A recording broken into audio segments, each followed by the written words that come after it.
आधे रास्ते में 40,000 फुट ऊपर उड़ते ही प्लेन के अंदर अचानक से फ्यूल खत्म हो जाता है और प्लेन की दोनों इंजन ही काम करना बंद हो जाता है। लेकिन आसपास कोई एयरपोर्ट भी नहीं था। पायलट के हाथ में 60 पैसेंजर और क्रू मेंबर की जिंदगी था। आखिर आधे रास्ते में प्लेन के अंदर कैसे फ्यूल खत्म हुआ था और क्या पायलट ने प्लेन को लैंड करवा भी पाया था या नहीं, आज की इस वीडियो के अंदर हम यही जानने वाले हैं। 3 जुलाई 1983 को एयर कनाडा फ्लाइट 147 मॉन्ट्रियल से उड़ान भरती है एडमिरल जाने के लिए। प्लेन को उड़ा रहा था कैप्टन रॉबर्ट पियर्सन, जिसको 15,000 घंटे प्लेन उड़ाने की एक्सपीरियंस था। उसी के साथ ही फर्स्ट ऑफिसर मायर्स क्वांटल, जिसको 7,000 घंटे प्लेन उड़ाने की एक्सपीरियंस था। उस समय कनाडा अपने हर प्लेन में पुराने मेजरमेंट सिस्टम से नए इम्पोर्टियल मेट्रिक सिस्टम में अपग्रेड कर रहा था। ये सिस्टम अभी के हर प्लेन में देखने को मिल जाता है। उस समय ये सिस्टम प्रोसेसिंग में था। इसी सिस्टम की वजह से ही ये हादसा हुआ था।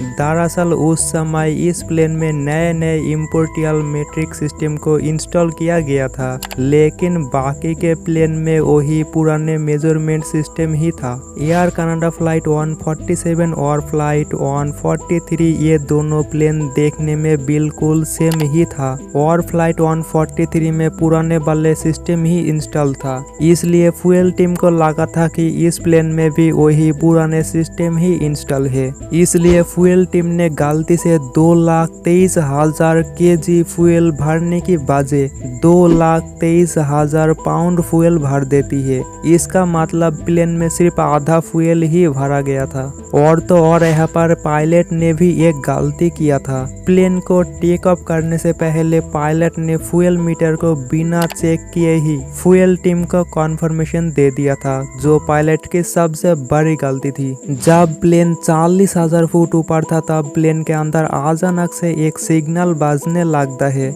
इसका मतलब था प्लेन की राइट इंजन काम करना बंद कर दिया है। उस समय प्लेन था बीच रास्ते में। प्लेन जहां पर उड़ रहा था उसी के पास ही एक छोटा एयरपोर्ट था। पायलट ने सोचा था प्लेन को इस एयरपोर्ट पर लैंड करवाएगा, लेकिन उसी समय प्लेन की लेफ्ट इंजन भी काम करना बंद कर देती है। दोनों इंजन बंद होने की वजह से प्लेन के अंदर इलेक्ट्रिसिटी भी चला जाता है, क्योंकि इंजन के घूमने की वजह से ही प्लेन के अंदर इलेक्ट्रिसिटी जाता है। यानी कि हवा की प्रेशर से इंजन धीरे धीरे घूम रहा था, जिससे कॉकपिट पर सिर्फ कुछ ही मशीन चल पा रहा था।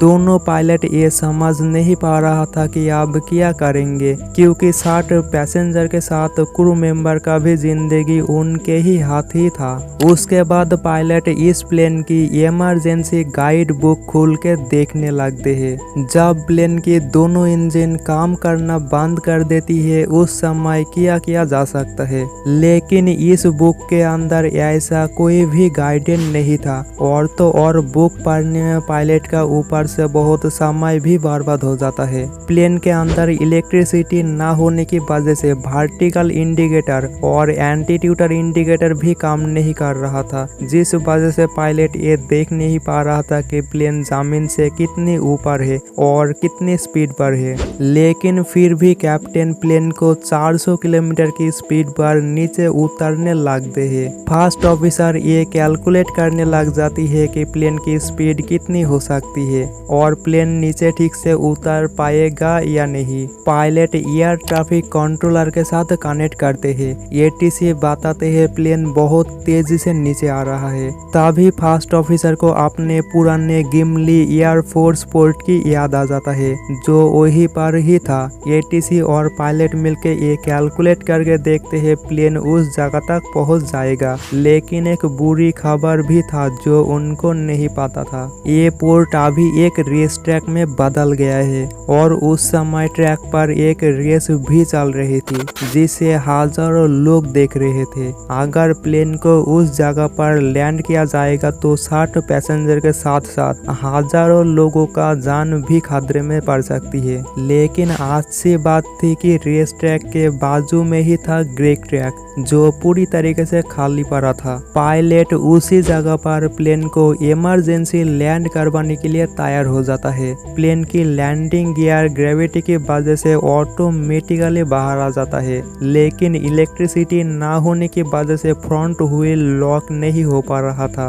ऊपर से प्लेन बहुत नीचे आ जाने की वजह से हवा की प्रेशर कम हो जाता है, जिस वजह से प्लेन की इंजन भी घूमना बंद कर देती है, इसलिए और इलेक्ट्रिसिटी जेनरेट नहीं हो पा रहा था, जिस वजह से प्लेन की हाइड्रोलिक सिस्टम भी ठीक से काम नहीं कर पा रहा था। इसलिए प्लेन को कंट्रोल करना भी बहुत मुश्किल हो रहा था। प्लेन जमीन पे उतरने के साथ ही पायलट प्लेन के अंदर ब्रेक लगा देता है, जिससे प्लेन की फ्रंट व्हील अंदर घुस जाता है और प्लेन की सामने की हिस्सा जमीन पे घिसने लगती है। प्लेन के सामने की हिस्सा जमीन पे घिसने की वजह से प्लेन की स्पीड बहुत कम हो जाती है।